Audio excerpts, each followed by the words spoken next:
भगवान श्री कृष्ण और भगवान श्री कृष्ण की सखा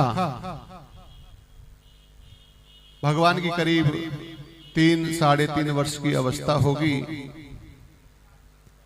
तो गिरिराज पूजन के समय 7 वर्ष की अवस्था थी भगवान की। तो भगवान के सखा एक बार गिरिराज जी आए। गिरिराज जी आए तो भगवान के एक सखन में से, भगवान के जितने भी सखा थे उनमें से एक सखा की शादी थी, एक सखा का विवाह था। भगवान श्याम सुंदर ने पूछा अपने सखाओं के साथ में, अरे भैया आज हमारा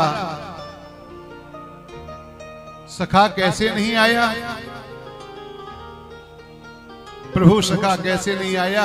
उस सखा की तो आज विवाह है, वो तो विवाह करने के लिए गया हुआ है और वो तो 2-4 दिन खिलने के लिए आपके साथ में नहीं आएगा।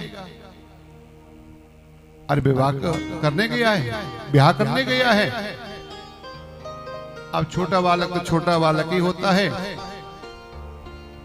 भगवान श्री कृष्ण ने अपनी मैया से कहा, मैया है मेरा सखा ब्याह करने के लिए गया है। मैया कहने लगी, बेटा अभी तुम छोटे हो ना, वो सखा बड़ा होगा तो इसलिए उस सखा का ब्याह हो रहा है। अब भगवान श्री कृष्ण गिरिराज जी की तलहटी में खेलते थे अपने सखाओं के साथ में। जिस कन्या के साथ में उस सखा का विवाह हुआ था, उस कन्या की मां ने अपनी बेटी को उपदेश दिया, बेटी तेरा जो पति है ना, और बैलगाड़ियों में बैठ के ही दुल्हन वापस अपने ससुराल आती थी। पति की गांव आती थी। अब बैलगाड़ियों में जंगलों में होके बारात वापस आ रही थी। अब भगवान तो बड़े कुतूहल करते हैं, मेरे कृष्ण तो बड़े नाटकी हैं। जब बारात लौट के आ रही थी तो उनके सखाओं ने कहा, प्रभु बारात लौट के आ रही है। तो भगवान श्याम सुंदर कहने लगे, चलो चल के दुल्हन का मुंह देखते हैं। ये दुल्हन हमारे सखा की, हमारे मित्र की दुल्हन कैसी है।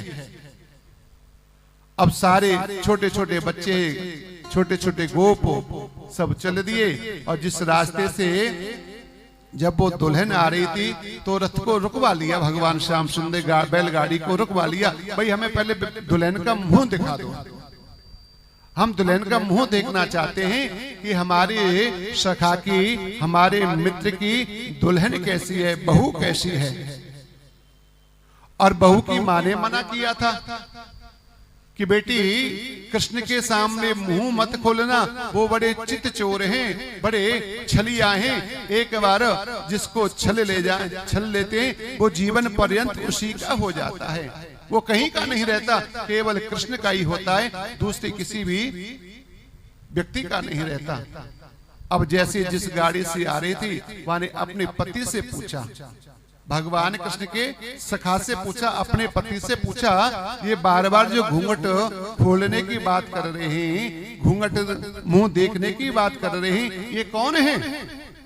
कि मेरा कृष्ण है, यही तो मेरा लाडला कृष्ण है, यही तो हम सबका प्रधान है और हम इसी के साथ में तो खेल खेलते हैं। अब तो अपना घूंघट उसने लगाया तो रखा था, अब तो अपना घूंघट उसने ऐसे करके पकड़ लिया।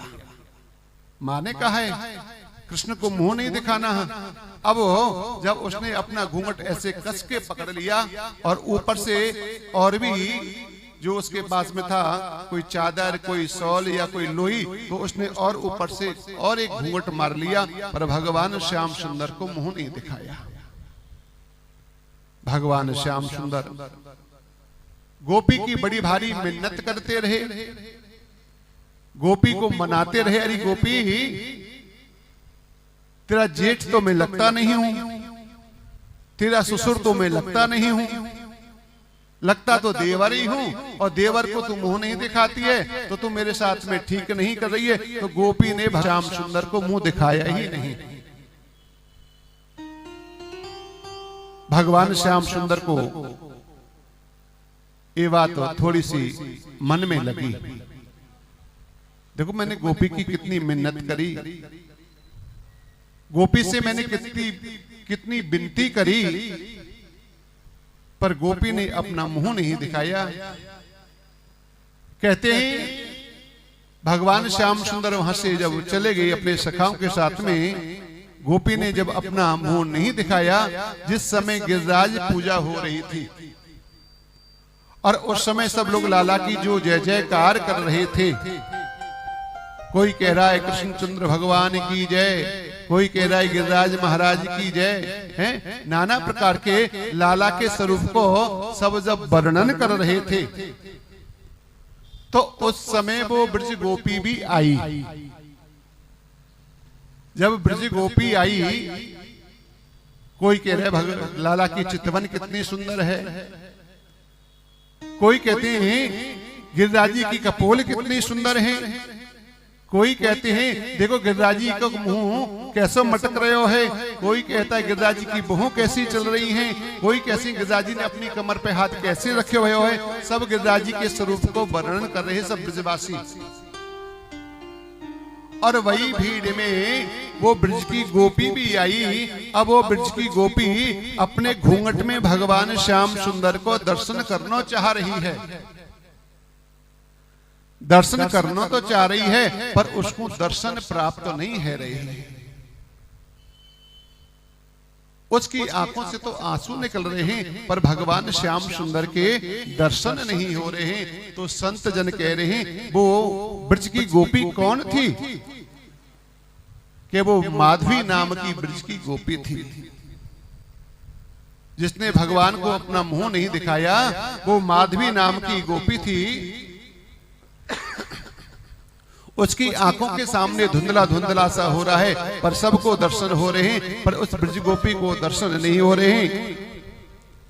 तो भगवान श्याम सुंदर ने ब्रज की गोपी को कहा, गोपी इस समय तुमको मेरा दर्शन नहीं हो सकता, इसमें तुम मेरे कितने भी नजदीक है, फिर भी आपको मेरा दर्शन नहीं हो सकता है। मैंने तेरे को मुंह दिखाने के लिए कहा था, पर तूने मुंह नहीं दिखाया, तो तुझे भी मेरा दर्शन नहीं होगा। इस युग के अंदर तो दर्शन होगा नहीं। एक युग के बाद कहते हैं, एक युग के बाद जो माधवी नाम की गोपी थी ना, वो राजस्थान में मीराबाई के नाम से जानी जाती थी। मीराबाई के नाम से जानी गई। और भगवान ने कहा कि तेरे घर पर संत आएंगे, मेरी भक्ति तुझे बनी रहेगी, तू मेरे भक्ति का गुणगान करेगी, मेरे नाम का चिंतन करेगी, तू अपना घरबार सब छोड़कर मेरे नाम का गिरधर गिरधर गोपाल नाम का चिंतन करेगी। जब तेरे घर पर संत आएंगे, और संत आएंगे जब तेरे को वो गिरधर गोपाल भेंट करके जाएंगे, तू जब गिरधर गिरधर गोपाल करेगी ना, तो अंतिम क्षण में तुझे मेरा दर्शन प्राप्त होगा। अंतिम क्षण तुझे मेरा दर्शन प्राप्त होगा। वो माधवी नाम की जो गोपी थी ना, फिर अगले जन्म में जाके वो मीराबाई बनी है राजस्थान के अंदर। बड़ा ही सुंदर भाव।